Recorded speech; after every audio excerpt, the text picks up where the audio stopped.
You are listening to the Level Up Your Gaming Podcast, episode 135, Combat Length Action Problems.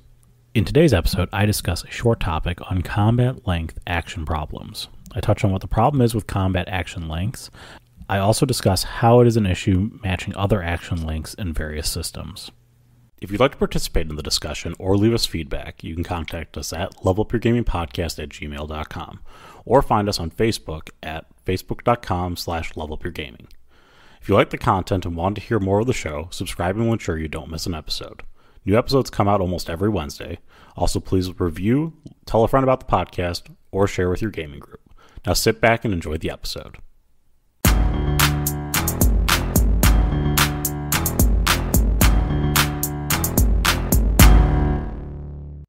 You are listening to Level Up Your Gaming Podcast, and my name is Aaron. Today, I'm going to be talking about combat action lengths and initiative problems. It's basically the action economy episode revisited once again. I'll get into that in just a moment, but first, some updates about the podcast. So first of all, I'm trying to get back to a weekly schedule here. So in order to do that and be able to accommodate my daughter, and until she gets more stable with some naps and things get a little bit more stable around here, the biggest thing that we're going to have to start doing is I'm going to have to go to a weekly format for, not just a weekly format, but a shorter format for the individual episodes for the podcast. So you'll probably be getting more concise episodes, maybe like 10 to 15 minutes each. Hopefully I'll be able to make them really smooth, really tight as we kind of go along here, but this will allow me flexibility to be able to record something for you every week, but also be able to, maintain some sanity for my wife and my daughter. Also, I've reached out to Josh, and we're going to record a longer episode. I'll probably start doing some longer episodes with him every other week or once every couple weeks, and we'll release like a 30-minute episode of us discussing a topic again, a la the original format of this podcast. But otherwise, stay tuned for the shorter episodes. So you should start getting episodes every week. There might be a time when I need to take a break, a week break. It just depends on how things are going around the house and what's going on with life in general. So I will post updates on Facebook, but for the most part, I'm hoping to get at least 3 podcasts out every 4 weeks, yada yada, continuing down that path. And then at some point when time stabilizes, hopefully around 4, 5, 6 months, when babies start to become a little bit more predictable, I might be able to have more time to find some moments there. But that's just based on a book, so who knows. Also, really excited that next week we were supposed to do it this week today, actually, because I'm recording on a Saturday here. But Brian got sick. I was supposed to try my first hand at gaming with the group again. And we're hopefully going to finish up Jared's game, which would be really, really exciting to be able to finish that up. And because we haven't gamed in 5-6 weeks at this point, so hopefully I'm able to do that. It's gonna be shorter sessions for me. I mean, everything's been adjusted here in life. But anyways, that's enough of the updates for the podcast. Again, stay tuned on Facebook. If you're not on Facebook, follow us on Facebook, facebook.com/levelupyourgaming, because that's where I will post updates if the podcast does not drop that week. Okay, so anyways, the topic again was combat action lengths and initiative problems. Our listener Chris a while back reached out on our action economy episode and said, this is kind of like a separate problem. You're discussing 2 separate things, which was the action economy in terms of like what you're doing outside of combat and then how like turn order works, and then what's going on inside of combat, and what's going on with like initiative itself. And so, I said, okay, I'll write it down in the hopper. I've been kind of kicking it down the road here for a little bit because I didn't want to put 2 of these back to back. But I mean, he's got a point though. The thing that I think we were trying to stress in the action economy episode was that not all actions are 15 seconds or are 6 seconds or 4 seconds, and you're doing a lot in a given round. If you're in D&D, it's a 6-second round. You can move, you can you can attack, you can do a bonus action, you can chug a glass of beer. I mean, you can do all sorts of stuff in D&D. And, as you get higher levels, you can attack multiple times. So it's like, not only did I move, 30 feet, 60 feet, okay, which is quite impressive over 6 seconds. But, I'm also doing all this other stuff. It's like, hey, get up, go get me a beer, go, and then, go pour that beer into a glass and come back and give it to me. Like if I told you to do that as a GM, you couldn't actually do it. It doesn't match up. The lengths between the actions in D&D don't actually match up. So I think that episode ended up in the weeds, and this one might very well end up in the weeds as well. But today we're going to look at that disparity of action and the time that you have to do your actions there. And so let's look at it from the length in like terms of like combat actions. And like I said, in D&D you have the 6 seconds. In White Wolf, look at the system I play, it's a 4-second round. So can you actually address any of this? And in some ways, yes, because I think in some ways we always allow our players to fudge in extra actions or, social soliloquy, or like being able to assess a situation without disturbing their action. So I think there's like a superhuman aspect to it that we allow them to sort of fudge out. It's not quite a 6-second action, but it's a, maybe it's a 10, 12-second action. So that's one way that you can address it is you can always allow for some flexibility within your system. So let's say your player doesn't want to use any combat related actions. The next best thing you can do is try and match up their turn based upon things that they're doing. So like, I guess technically within combat, if I wished to solve an enigma within a combat round and I rolled enigmas or I rolled, my intelligence, whatever it was, and I saved, I could technically solve a puzzle in 6 seconds. Okay, but it doesn't actually match up to the amount of time and effort that would be required. It could actually probably take the entire length of a combat. A combat could take, a minute, 2 minutes, and if you add up all the rounds and everything that goes on there. And then you think about the disparity between real world time spent doing 2 minutes of actions within a combat, and you end up with a lot of you end up with a lot of very interesting things. So one of the things that I think is always useful to try to keep combat flow and pace together and to kind of really talk about the action lengths in combat is to use use speed and action when you're talking with your players. So try to get them to try to make the combat feel fast. Try to get them to respond quickly for combat, and try to get them to give you their actions quickly and concisely.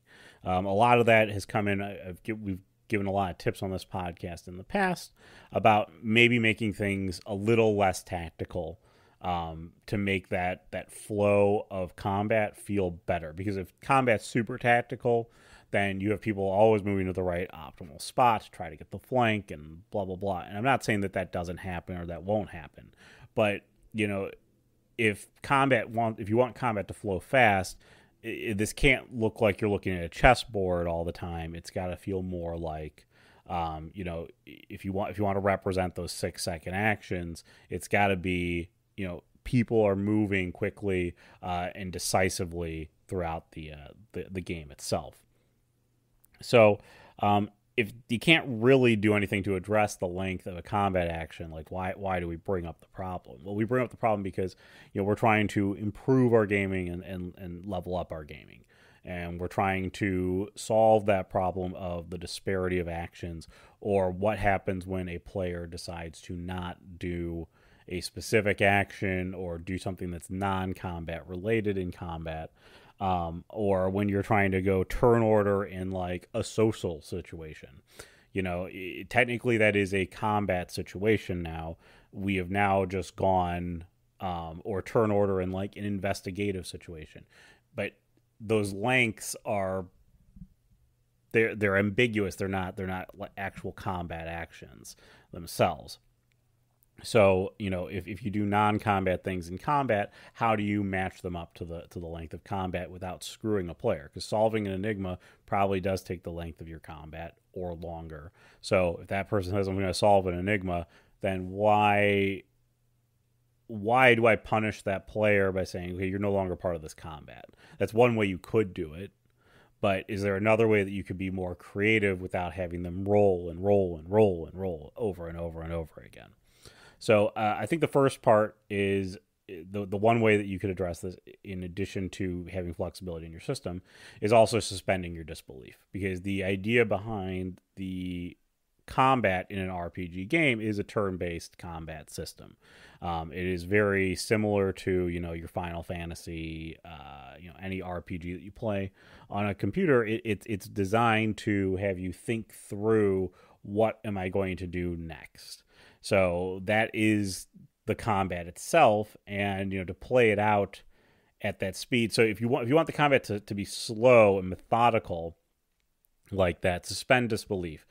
Take a bird's eye view and come out of the thing. Go like Fire Emblem, where like you're able to move and do a bunch of other stuff, and you do all your actions, and combat flows quickly. You can express that the actions are quick and swift. So the action is described, and then the movement is quick and swift.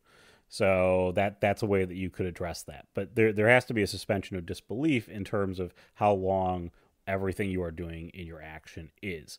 And then there's some weird actions that end up coming up. It's less common in D&D, because D&D has a pretty defined rule set for this. But if you're thinking White Wolf, what happens if your gun jams? Okay, does it take a full round to unclog that jam? What happens if you fall down? Does it take the full round to get back up? Okay, and in D&D, that's the same problem. If you get knocked prone, getting back up shouldn't take you a full action.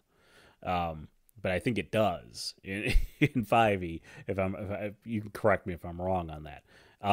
Again, you can be a whirling dervish and just destroy everything on the map in one turn, but you get knocked over and now you're Yertle the turtle and you can't do anything that turn. It doesn't make any sense. So I think you have to have some flexibility in terms of what the actions are and what they do. So in our game, it typically is just a failed attack. Now I think Jared stopped doing you have to spend a round to unjam your gun, and we stopped doing some things that I think didn't make sense in our setting. And I think that if if you're new to the game, play the game as it was intended.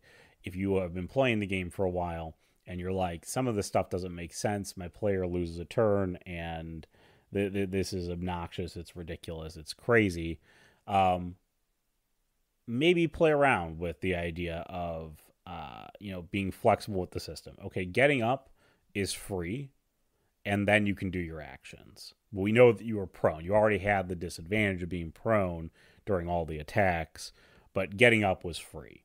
So, play around with it, because not everything needs to be played to the letter of the rules that are as part of the game. If it improves the fun within your group and the experience of combat and gameplay, trying to detach a little bit from the 6-second rule and what's going on within 6 seconds, and thinking like, okay, well, if you're going to talk, you don't get this. Like, just let them blurt out whatever they want to blurt out. Okay, it's like in Lord of the Rings when they're in combat and they're counting their kills and they're bantering with one another. Okay, it has nothing to affect the combat itself. It has everything to do to spice up and improve the experience of those around you, and bring levity or bring some fun or interesting stuff to the situation. And if you do express the 6-second length, maybe your players will lean into that and go like attack from the rear, attack from the flank. Maybe they'll yell stuff out like that. But anyways, that's part of it. And again, a lot of this comes down to you're going to have to suspend some disbelief in terms of what players can do within 6 seconds. But if there's something that totally doesn't match up with what, the craziness of what a player can do, maybe you let some things slide. You let things that would normally take a full round action to be completed,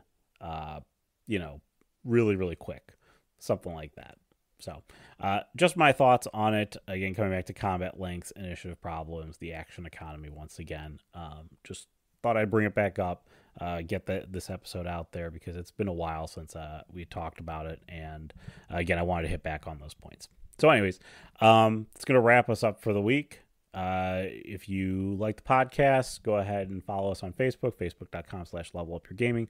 Also, you can comment on the episode or suggest an episode topic, comment on any other episode, just comment on the podcast in general at levelupyourgaming at gmail.com. levelupyourgamingpodcast@gmail.com. Jeez, it's been a while since I've done a recording for this. And then go ahead, review, subscribe. I promise I'll get better back in the flow of all this stuff. It's been 5 weeks since I recorded an episode. So thank you for sticking with us. If you're a longtime listener, if you're a new listener, go back, listen to the rest of the episodes. Good content there. And I'll continue to put out good stuff as we go forward here. So that's going to wrap me up for the week. Have a good week, everyone.